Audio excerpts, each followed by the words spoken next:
What's going on, Hamner Nation? This is Marcus. Happy Mother's Day to all the mothers out there. You guys are awesome. You mean so much to me. And to my mom, I love you so much, Mom. Thank you for raising me. Thank you for teaching me and for always being there for me. Thank you for supporting me in everything that I do. You mean so much to me. And you guys mean a lot to me too. So I love you guys so much. Like this video, share this video, subscribe to my channel, and we're going to always keep this thing rolling. So, let's talk about Doctor Strange and the Multiverse of Madness.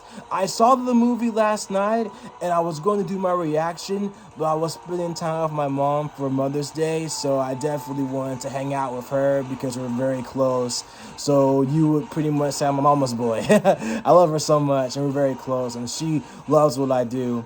But, yeah, after I was done spending time with my mom, I want to tell you guys about my reaction for Doctor Strange and the Multiverse of Madness because I saw my friends last night, and honestly, I enjoyed it. I mean, the cameos were definitely on par too. Now, as far as like what you would expect, I mean, the big rumor was, I know I talked about this before too, that Tom Cruise was supposed to play a variant of Tony Stark, and he was supposed to be one of the members of the Illuminati, because the Illuminati is actually an intelligent group of heroes who are comprised of Tony Stark, Reed Richards, Black Bolt, Namor, Professor Xavier, Reed Richards. So they comprise of the smartest beings in the Marvel Universe. And so Black Panther is one of them as well, but he doesn't show up in the MCU, of course. And then, of course, he shows up in the comics, but he wasn't with the team that long because he had other obligations in Wakanda.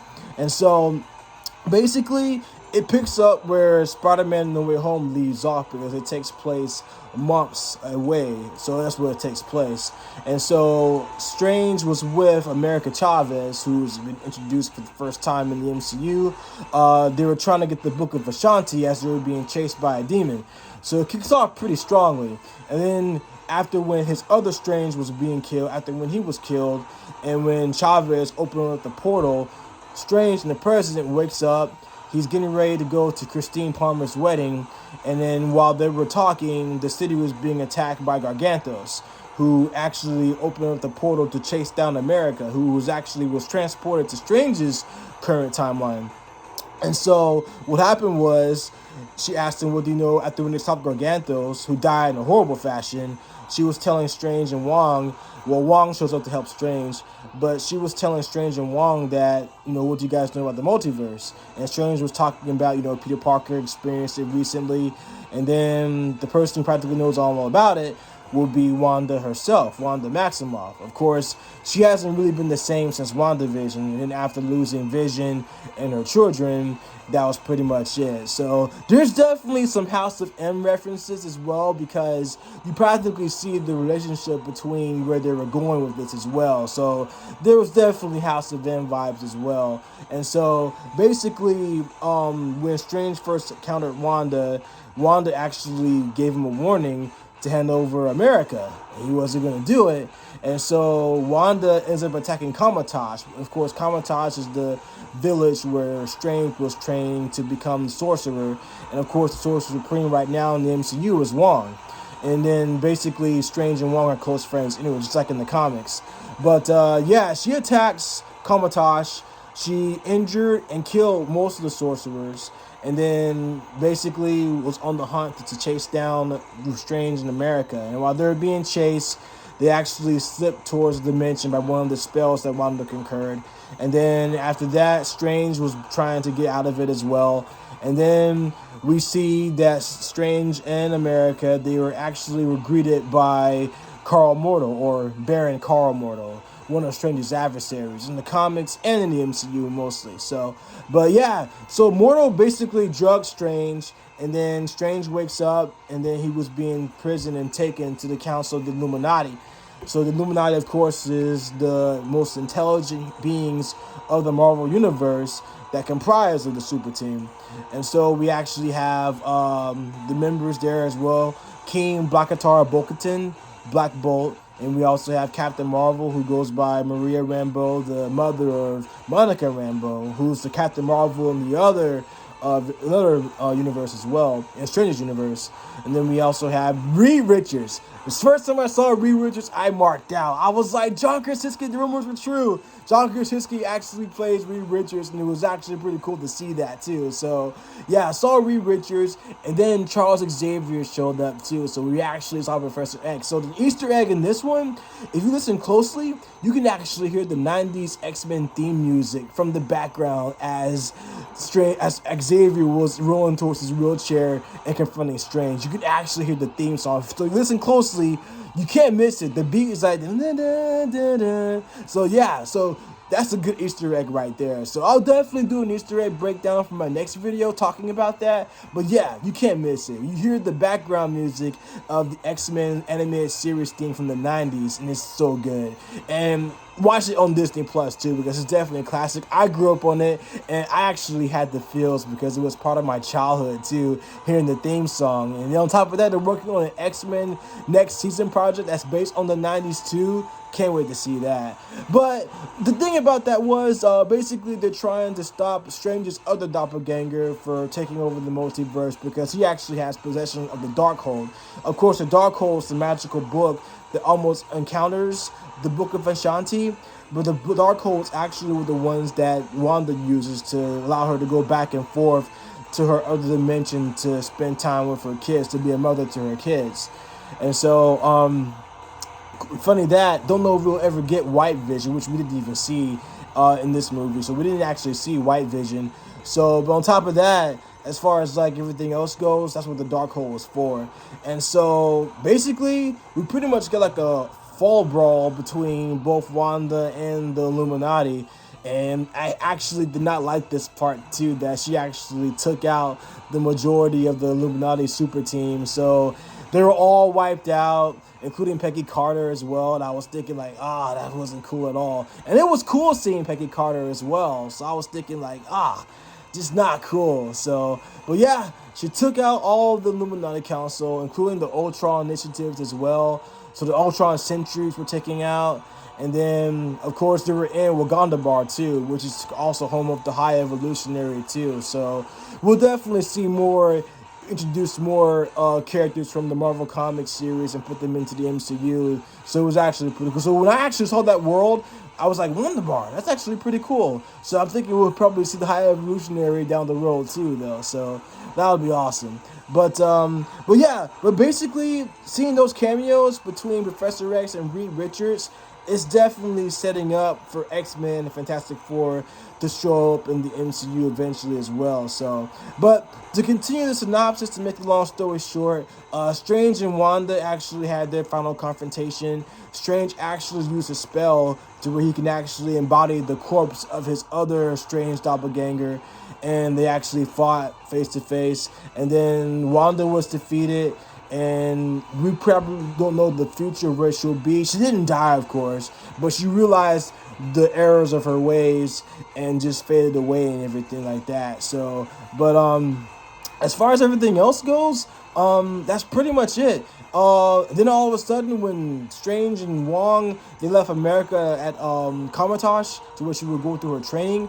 And then after that, Strange was walking towards the street, and then all of a sudden we see he was actually going through conniptions, and then we see a third eye appear on his forehead. And I'm thinking like, what now? And then we get a post-credit scene. We actually see Strange walking down the street, appears to be okay, and then a female voice called out to him saying that, Strange, because of what you've done, you create an incursion. And that person that told him that was actually Clea. Clea is, in the comics, actually has a relationship with Doctor Strange, becomes his wife eventually, and she's also the niece of Dormammu and the daughter of Omar. And so she's also the sorceress supreme of the Dark Dimension, which is where Dormammu is from. And so when Clea cut open the portal, you actually see the Dark Dimension, and when she asked Strange was he afraid, he opened that third eye and said he was ready. So, yeah. So, seeing Charlize Theron, who was actually in Fast 9, who played the villainess there, I mean, seeing her playing Clea was actually pretty cool. Just like everybody else, I was actually thinking, like, wait, Clea? Really? They actually bringing Clea to the MCU already. I was like, wow. So basically, Strange is going to move on from Christine Palmer, who was his first love interest, and now they're going to bring in another female character who has a relationship with Strange in the comics, a long-standing relationship. So basically, Strange and Clea's relationship is similar to Well, basically, the relationship is similar to Batman, Talia al Ghul. Well, let me put it this way. If you think about it like this, Strange and Clear's relationship is practically on and off. So they've been compared to, let's say, Spider-Man to Black Cat or Batman to Talia al Ghul. So it's like they're pretty much, she's actually is in love with Strange, but she has ties to Dormammu and her father as well. So it's the same thing with Batman and Talia al Ghul. Talia is the daughter of Ra's al Ghul, one of Batman's adversaries. She loves her father, but she also loves Bruce as well. So again, one of those on and off again relationships. But other than that, I'm definitely excited to see where they're going to go with this as far as like the next projects goes. Because like I said, we definitely will get a tease of Fantastic Four and the X-Men, and this is actually the 28th MCU film that's been produced, and is also part of Phase 4 as well. And from looking at the list, we definitely have a chance to see that Fantastic Four is actually in one of the phases as well. So I think we'll probably get a due date of when Fantastic Four is going to come out. It'll either come out sometime next year, when they're going to probably end up doing a release date, or give a release date when they'll do it for sure. But actually, from the list that I was looking at, is actually the list of Marvel Cinematic Universe. So of course, we got Thor Love and Thunder that's coming up. We got Black Panther Wakanda Forever is coming up as well. Ant-Man the Wasp Quantumania, which is coming out next year. Guardians of the Galaxy Volume 3 will be out next year. The Marvels is coming out as well, and Fantastic Four. So I think Fantastic Four will get a release date sometime within next year. So X-Men, I take it, probably won't come until 2024. That's my guesstimate. So we'll see. We'll definitely see how it'll turn out. So anything can change between now and then. But that's the list that I got so far from reading the list of MCU projects that are coming out within this year and next year. Kang the Conqueror is definitely going to play a part in it too. So I think we'll probably see Kang's involvement in Thor and also Ant-Man and the Wasp Quantumania. So we'll see that as well. We kind of got a glimpse of Kang a little bit in Moon Knight as well. So I mean, considering the fact that that's dealing with, Egyptian gods and whatnot. So we'll definitely see how that goes as well. But other than that, I enjoyed Doctor Strange in the Multiverse of Madness. I mean, as far as the cameos goes, I think it probably could have been at least more, but within the 2-hour span, I knew they were going to focus on Strange and Wanda anyway, because that's actually what I talked about the last time, is the fact that they were going to focus more on Strange and Wanda and not bringing in cameos, as a matter of fact. So I knew they were going to do that. But I saw Bruce Campbell, though. Bruce Campbell's cameo was actually pretty hilarious, though. So, I mean, Bruce and the Raimi brothers, they're like best friends anyway, because they've worked together for so many years. Not to mention that Bruce also appears sporadically in the Spider-Man trilogies with Sam Raimi as well. So, yeah, but it was pretty cool seeing Bruce Campbell, though. So I spotted that on the dot. So, but what do you guys think? Have you guys seen Doctor Strange 2 yet? What are your guys' thoughts? And if you guys have seen it, did you guys like it? Could it have been like either better or whatever? Because I definitely want to hear opinions and comments as well. So, but like I said, I think it was pretty good, especially for it being the title that it was. And then considering the fact that Sam Raimi does like horror movies anyway. I'm not that big into horror movies for real, but his list of projects pretty much contains that as well, though. So, but yeah, but as a Marvel fan myself, I definitely enjoyed it. Definitely looking forward to seeing the sequel as well, and looking forward to seeing X-Men Fantastic Four down the line as well. So as far as the other Marvel projects are going to be coming out pretty soon as well, though. But let me know what you guys think. I definitely want to hear from you guys. Let me know what you guys' thoughts on Doctor Strange and the Multiverse of Madness. Did you guys enjoy it? And I'll do a Marvel spotlight on Clea to talk about her in the future as well. And then considering that Reed mentioned his kids, we'll probably see Franklin Richards down the road as well. And then it would be cool to see a Power Pack movie as well.